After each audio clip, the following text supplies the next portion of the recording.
बिस्मिल्लाहिर्रहमानिर्रहीम अस्सलाम वालेकुम दोस्तों की हाल है तुहाडा। मैं उम्मीद करनी हाँ तुसीं सारे खैरियत नाल होवोगे ते मैं तुहाडी अपनी शेफ रबीना कमर ते तुसीं वेख रहे हो पाक पाकिस्तान कुकिंग चैनल। ते पाक पाकिस्तान कुकिंग चैनल विच अज असीं आलू मटरां दा सैलड बना रहे हैं जिस तरह पिंडां 'च बनदा है। ਇਹ ਅਸੀਂ माशाअल्लाह ਇਹ देखो कितना अच्छा ते कितना ज़बरदस्त है साडा आलू ते मटर तैयार होए ने।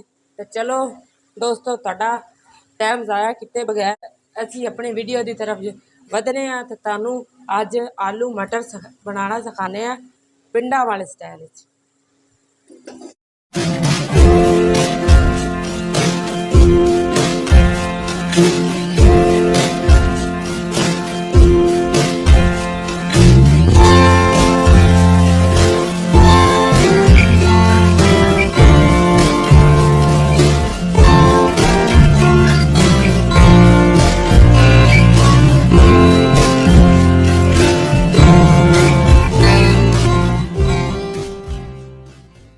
रहीम ए साडे कोल एक पतीली है, इहदे थल्ले असीं चुल्हा बालांगे।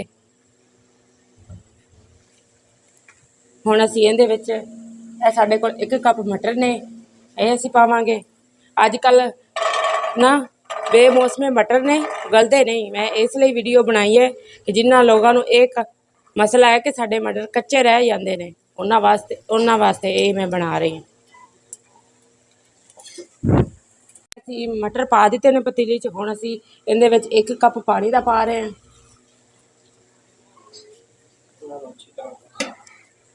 ते हुण असीं इहदे विच ਇਹ ਜਿਹੜੇ ਸਾਡੇ ਕੋਲ मसाले पए ने इन्हां विच आधी चम्मच खाण वाली हल्दी है, आधी चम्मच सुक्का धनिया है, 1 चम्मच नमक दा है खाण वाला, आधा चम्मच ਸਾਡੇ ਕੋਲ गरम मसाला है ते 1 चम्मच खाण वाला ਸਾਡੇ ਕੋਲ लाल मिर्चां हैगियां ने ते विच कुट्टियां होईयां मिक्स कीतियां होईयां ने। ये असीं विच पावांगे।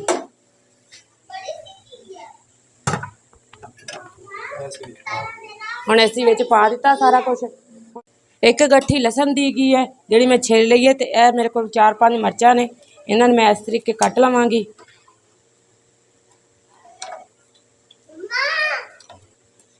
हुण साडे कोल एक गट्ठी लसन दी सी, असीं पूरी छिल लई है। यह 4-5 मिर्चां सी, इन्हां कट लिया। हुण असीं इह विच पा देंगे। बिस्मिल्लाहिर्रहमानिर्रहीम। यह हुण असीं विच पा दिता, उत्तों असीं ढक्कन ला देंगे ते इन्हां नूं चंगी तरीके पका लवांगे, फिर असीं तुहानूं विखाने आ। देखो दोस्तों ਇਹ 5 मिनट असीं इहनूं दम ते रख दिता सी ते ਇਹ पानी साडा हुण खुशक हो गया। ਇਹ थोड़ा जिहा पानी रह गया इहदी कोई मसला नहीं इहदा हैगा। हुण असीं इहदे विच घी पा देंगे। घी असीं एक कप असीं इहदे विच घी दा पा देना है। ਇਹ 1 कप असीं घी दा पा दिता है। तुसीं चाहो ते देसी घी भी पा सकदे हो, तुसीं चाहो ते ऑयल भी पा सकदे हो। हुण असीं इहदे विच आलू पावांगे, नाल साडे आलू भी भुने जाणगे ते ਇਹ ਜਿਹੜਾ लसन असीं साबत पाया सी ना ਇਹ बिल्कुल घुल जाएगा। बिस्मिल्लाहिर्रहमानिर्रहीम। हुण साडे कोल 1 पाइया आलू सी जिन्हां नूं असीं मोटा मोटा कट लिया, ਉਹ ਵਿੱਚ पा रहे हैं। नाल असीं तुहानूं पिंडां दी ਜਿਹੜੀਆਂ रवायतां ने ਉਹ भी दसांगे इंशाअल्लाह। तुहानूं पिंडां दे बारे जो लोग भुलदे जा रहे हैं अजकल, अंग्रेजी दौर जिहड़ा आ गया, कंप्यूटर दौर आ गया। असीं ये तुहानूं दसना चाहते हैं कि जिहड़े साडे पहले रवायतां सीगियां या जिहड़े पहले साडे तरीके हैगे सी ਉਹ इन्हां नालों और साडे बजुर्गां दे तरीके सन ਉਹ इन्हां तरीकिਆਂ नालों कई हज़ार गुना बेहतर सन। उन्हां चीज़ां दे विच ताकत भी सी और उन्हां चीज़ां च लज्जत भी सी। हुण ते लज्जतां ही खत्म हो गईयां ने सारियां। ਇਹ हुण पतीलियां विच पकाओ ते नॉन स्टिक बर्तन इस्तेमाल करो। पहले लोग मिट्टी के बर्तन इस्तेमाल करते होंदे सी ते घर दीयां चीज़ां ज़्यादा बड़ियां इस्तेमाल करदे सी ते उन्हां दे खाणे विच अज दे खाणे तो 1000 गुना ज़्यादा लज्जत होंदी सी। जो साडे चैनल ते नवे ने उन्हां अगे छोटी जी साडी दरखास्त हैगी है कि साडे चैनल नूं लाइक भी कर देण, सबसक्राइब भी कर देण ते नाल बैल आइकन नूं भी दबा देण ताकि साडीआं नवीआं वीडियो जिहड़ियां आउण ਉਹ ਤੁਹਾਡੇ ਕੋਲ सब तो पहले पहुँचदियां रहन। ते ਇਹ हुण साडे आलू ते मटर अच्छे तरीके नाल भुनी रहे ने ते ਇਹ साडे मटर बिल्कुल गल चुके ने।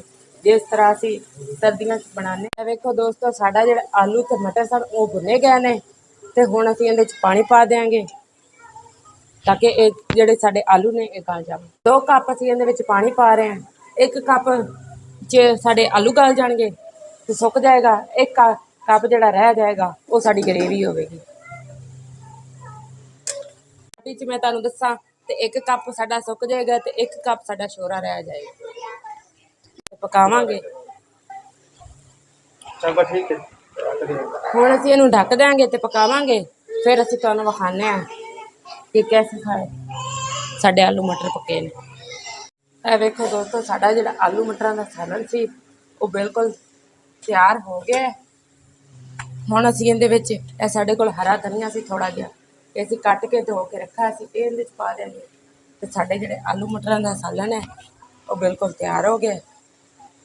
ਇਹ ਵੇਖੋ ਮਾਸ਼ਾਅੱਲਾ ਕਿੰਨਾ ਸੋਹਣਾ ਅਤੇ ਕਿੰਨਾ ਲਜ਼ੀਜ਼ ਤਿਆਰ ਹੋਇਆ ਹੈ। ਇਹ ਜਦੋਂ ਤੁਸੀਂ ਸਾਡੀ ਰੈਸਿਪੀ ਆਪਣੇ ਘਰ ਟਰਾਈ ਕਰੋਗੇ ਨਾ ਅਤੇ ਫਿਰ ਤੁਹਾਨੂੰ ਪਤਾ ਚੱਲੇਗਾ ਕਿ ਇਹ ਕਿੰਨਾ ਲਜ਼ੀਜ਼ ਬਣਾ। ਅਤੇ ਆਪਣਾ ਅਤੇ ਆਪਣੇ ਘਰ ਵਾਲਿਆਂ ਦਾ ਬਹੁਤ ਸਾਰਾ ਖਿਆਲ ਰੱਖੋ ਅਤੇ ਸਾਨੂੰ ਦੁਆਵਾਂ 'ਚ ਨਾਲ ਰੱਖੋ। ਅਤੇ ਅਗਲੀ ਵੀਡੀਓ ਤੱਕ ਲਈ ਸਾਨੂੰ ਇਜਾਜ਼ਤ ਦੇਵੋ। ਅੱਲਾ ਹਾਫਿਜ਼।